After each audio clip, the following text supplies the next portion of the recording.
જય Shri Krishna. સુપ્રભાત. Fitness and રિકવરીના 6ઠ્ઠા દિવસની શરૂઆત પાણી પીને ઠંડા ઠંડા બરફથી ચહેરાને પણ મસ્ત ફ્રેશ કરી દીધો. અને પછી ધ્યાન કર્યું નહીં પણ ધ્યાન ધર્યું. એ પછી શ્વાસ રોકીને ઓ દ્વારા પ્રાણાયામ, પછી ઉ દ્વારા પ્રાણાયામ અને મ દ્વારા પ્રાણાયામ કર્યું.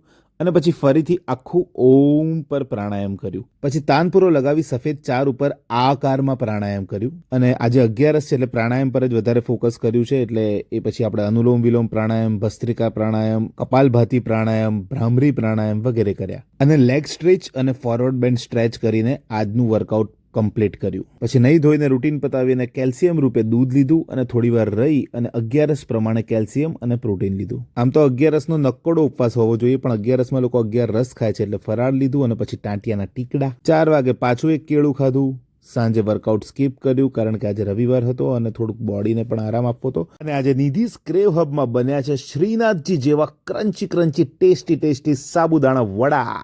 ક્યાં વાત, આ છોકરીના હાથોમાં જાદુ છે. લગન વસૂલ ભાઈ આપણા તો. પછી સૂતા પહેલા દૂધ અને મખાના. આટલા જ દિવસમાં વ્લોગ બનાવતા એક વસ્તુ તો સમજાઈ ગયું ભાઈ, કે આ રૂટીન વ્લોગ્સ બનાવવા એ ખાલી એક સોશિયલ મીડિયા એક્ટિવિટી નથી.